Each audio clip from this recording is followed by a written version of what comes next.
지난번 번아웃 영상을 보고 사연을 주셨어요. 번아웃이 왔는데 이유를 모르겠습니다. 저는 현재 외국계 중견기업에서 인사관리, HRM이라고 하죠. 전반의 업무를 하고 있습니다. 대학 졸업 후 바로 대기업의 인사, 경영지원 소속으로 입사해서 6년간 일했지만 건강이 안 좋아져서 퇴사하고 현재의 직장으로 연봉을 깎고 옮겼습니다. 6년간 인사 관련 업무를 하긴 했지만 그렇다고 완전한 인사 업무가 아니라 경력을 인정받지 못한 거지요. 현재는 팀원이 많지 않아 실무는 제가 거의 다 하고 있습니다.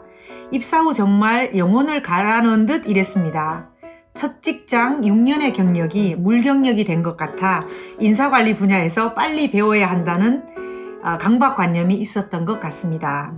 팀장님의 인정도 받으며 2년 반 정도 열심히 달려왔는데 최근 일이 너무 많아 잠도 못 자고 힘들다 보니 옆 팀의 직원과 다투기도 하고 힘든 시간을 보냈습니다. 어른 친구 번아웃 영상을 보고 내가 어느 부분에 실망했는지를 생각해 보니 세 가지가 떠오릅니다. 첫째, 동료와의 갈등으로 인해 정이 떨어졌다. 두 번째, 힘들 때는 말하라고 하시면서도 정작 아무것도 해줄 수 없는 팀장님에 대한 실망. 네. 세 번째는 나빠진 건강 정도인 것 같습니다. 그런데 정확히 모르겠어요. 지금은 마인드 컨트롤을 하고 예전보다 주인의식이 많이 떨어진 상태로 생활하고 있습니다. 제가 이렇게 일을 하기 싫어진 이유를 모르겠습니다. 원인을 어떻게 찾을 수 있을까요? 이직을 해야 할까요? 제가 다시 일을 좋아할 수나 있을까요?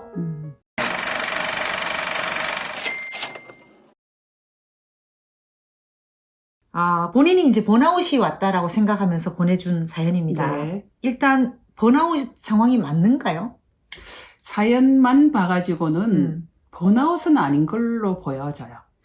제가 그 사람들 요즘 번아웃이라는 단어를 굉장히 쉽게 쓰시잖아요. 그런데 그 상황을 구체적으로 들어보면 번아웃까지 간 것은 아니에요. 좀 지쳤어요. 지금 이 사연자도 제가 보기에는 건강이 안 좋아지면 모든 게 좀 불쾌감. 그렇죠. 그렇게 더 네. 부정적이 되죠. 그렇죠. 회사에. 예. 그래서 지금 좀 힘든 상태이지만 번아웃이라고 할 필요는 없는 것 같아요. 네. 네.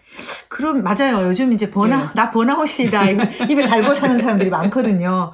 그러면 만약에 이분이 번아웃이 아니다라고 일단 보고요. 그 전에 진짜 번아웃이 되면 어떤 상태가 되나요? 완전히 의욕상실. 뭘 해보겠다, 하고 싶다 이런 마음 자체가 아예 안 생기는 게 번아웃이에요. 더 잘해보고 싶은 마음조차도 사실은 없어요. 아침에 막 일어나기도 싫고 눈을 뜨기도 싫고 이게 이제 타서 없어졌다는 게 번아웃이잖아요. 하얗게 탔다. 뭐 이렇게 되는 그렇지. 거지. 불태워서 하얗게 불태웠어. 그래서 내가 남아있지 않아. 뭐 이게 에너지가? 이제 번아웃이기 때문에 지금 이분은 이직에 대해서 고민도 하고 경력에 대해서 고민도 하고 맞아요. 일을 더 잘하고 싶은데 지금 그런 마음 안 생기게 된 걱정도 하고 네. 동기까지까지 살아있는 거예요. 그렇죠. 네, 네. 그래서 제가 보기에는 그래서 번아웃이 아니라고 제가 말씀을 드린 거거든요. 그러니까 좀 지쳤다. 예, 그거 동의하고 약간 지금 스트레스 좀 받는 상황. 굉장히 잘 지내다가 옆에 있는 동료랑 다투고 난 다음에 그게 되게 불쾌하잖아요. 그것도 자기한테 실망하는 거지. 그렇지. 내가 이렇게밖에 그렇지. 안 돼. 이런 마음도 그렇지. 들고. 그러니까 그런 여러 가지 실망한 부정적 감정이 뒤섞여가지고 내가 지금 번아웃 와서 이렇게 된 건가? 이런 생각하시는데 번아웃까지 간 거는 아니니까 아니다. 걱정 안 하셔도 되겠다. 네, 그렇게 말씀드리는 거예요. 네.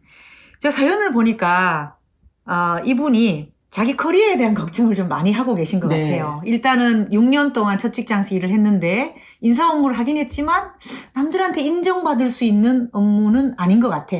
인사로서. 옮겼는데 네. 더구나 월급을 깎고 옮겼어. 네. 이렇게 되다 보니 네. 미래에 대한 불안감이 네. 있지 않나 이런 생각이 좀 들었거든요. 그냥 차근차근 따져보면 당연한 거거든요. 제가 볼 때는. 왜 그런가 하면 대기업에서 6년간 근무하셨다고 하는데 대기업의 시스템이라고 하면 그 대졸 이제 신입 직원이 맡을 수 있는 업무라는 게 여러 기능 중에 작은 하나의 기능을 맡아서 하셨을 거예요. 그렇죠. 그러니까 이런 경력을 가지고 난 6년이나 경력이 있으니까 다른 데 옮길 때 조금 더 큰 역할을 맡을 수 있지 않겠어? 이런 생각 하셨을 것 같은데 사실은 작은 회사일수록 한 사람이 커버할 수 있는 능력이 더 넓어야지 그 사람이 인재로 이렇게 받아들여지거든요. 음. 근데 대기업에서 작은 이제 펑션 하나를 내가 맡아서 그것만 했다면 사실은 오버롤한 HR 업무를 한다고 보기가 좀 어려워요. 그렇죠. 예, 그러니까 이게 잘못된 게 아니고 당연한 거. 자연스러운 수순이고 그 6년은 6년대로 의미가 있지만 지금은 이제 규모가 좀 작은데 올수록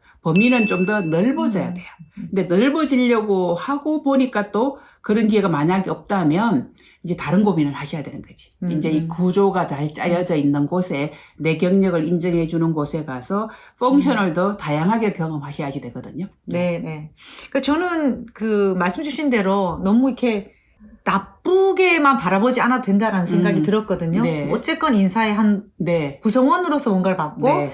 이번 이직을 하셔가지고 네. 인사관리 전반에 대해서 보셨으니까 네. 정말 이제는 다시 어떤 성장에 대한 갈증을 본인이 느끼는 단계가 됐다라고 봐도 될 것 그렇죠. 같아요. 그죠? 그래서 아마 이제 여기 와서 꽤 많은 영역의 일들을 아마 그 팀장님을 도와서 하셨겠죠. 그러면 뭘 아는 것 같기도 하고 제대로 아는 것 같지는 않고 그렇지. 이런 약간 좀 애매한 느낌? 음. 그런 느낌을 가져서 약간 불안해졌을 수 있어요. 내 경력이 좀 이렇게 좀 올라가고 있는데 그렇다고 내가 독립적으로 할 수 있을 만큼 내가 실력이 있느냐 하는 부분에서 약간 걱정스럽잖아요. 그것도 당연한 수순 아니에요? 당연하죠. 네. 그렇게 해서 또 내가 어떤 새로운 네, 도전을 네. 했을 때 네. 다음 단계로 또 네. 발전할 수 있는 거죠. 네, 당연한 수순이라고 보여지고 지금 이런 고민이 시작된 거는 저는 이제 이 순간을 이렇게 좀 생각하셨으면 좋겠다고 마음먹은 게 뭔가 하면 지금 약간 멈춰, 약간 스탑 하셔가지고 자기의 지금 커리어에 대해서 조금 어세스 해볼 필요가 있지 않을까?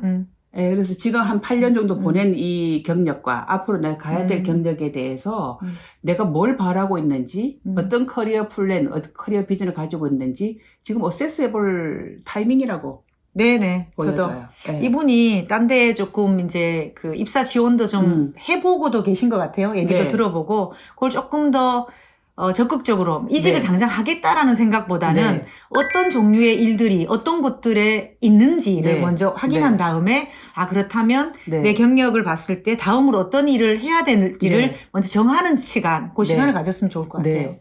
그러니까 지금 이제 한 2, 3년 이후에 갈 만한 곳, 이제 내가 가고 싶은 곳, 그 회사를 먼저 한번 이렇게 목표를, 타겟을 정하시고요. 그 회사로 가려면 어떤 것들이 준비돼야지 예를 들어서 통과가 될 것인지 그 준비를 하고 3년 후 아니면 2년 후 이직한다면 굉장히 나 자신이 더 당당하실 거고 네. 그걸 준비하는 과정 동안에 나의 현재에 대한 어세스가 되실 거고 일거양득이지 않을까 네. 네, 그렇게 보여지거든요. 네. 그 다음에 가고 싶은 곳을 혹은 하고 싶은 일을 정하시고 나면 지금의 일도 조금 우선순위 조정이 가능하거든요. 그렇죠. 어떤 부분은 내가 좀 더 부족하다, 네. 더 채우는 게 필요하다 네. 싶으면 내가 하는 일 중에 일에 그 부분의 퀄리티를 좀 높이는 네. 정성을 좀 들이다 보면 내 이게 역량이 더 쌓이게 되거든요. 네. 그럼 다음에 대한 준비가 네. 자연스럽게 되겠죠. 네.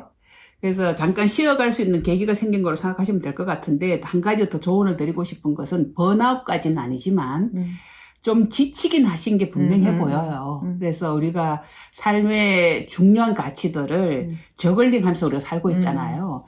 그런데 가장 우리가 신경 써야 되는 그 삶의 요소가 건강이래요. 그러니까 우리가 일의 어떤 영역은 사실 어떤 이제 그 학자가 이거를 그 유리공과 고무공으로 비유했더라고요. 예를 들면 가족이나 건강 이거는 유리공에서 유리공이요? 떨어뜨리면 그냥 깨져버려.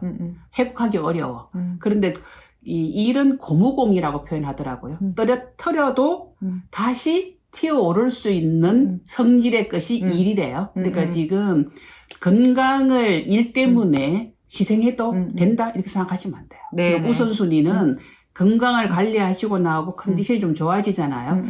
세상이 조금 다르게 보여요. 네. 지쳤을 때는 회색으로 보이던 게 내가 건강을 회복하잖아요. 다시 굉장히 화사해지거든. 그러니까 지금 순서를 따진다면 건강 회복에 집중하시고 건강이 좀 올라오면 나의 다음 커리어의 타겟을 정하시고 그걸 준비하는 시간을 한 몇 년 가지시면 충분히 만족스러운 커리어 관리가 되실 거라고 믿습니다. 네. 제 생각에는 몇 년보다 이분이 2년 반 정도 했으니까 한 1년 반 정도 후로 네. 목표를 잡고 네. 준비를 하시면 좋을 것 같고요. 네, 건강부터 잘 챙기시고 또 팀장님한테는 좋은 분이라고 하시니까 네. 본인이 힘든 상황을 조금 얘기하고 네. 이해를 좀 구하는 과정도 거치면 좋겠다 싶습니다. 네. 네, 잘 극복하시기 바랍니다. 네, 번아웃 아닙니다. 네, 감사합니다.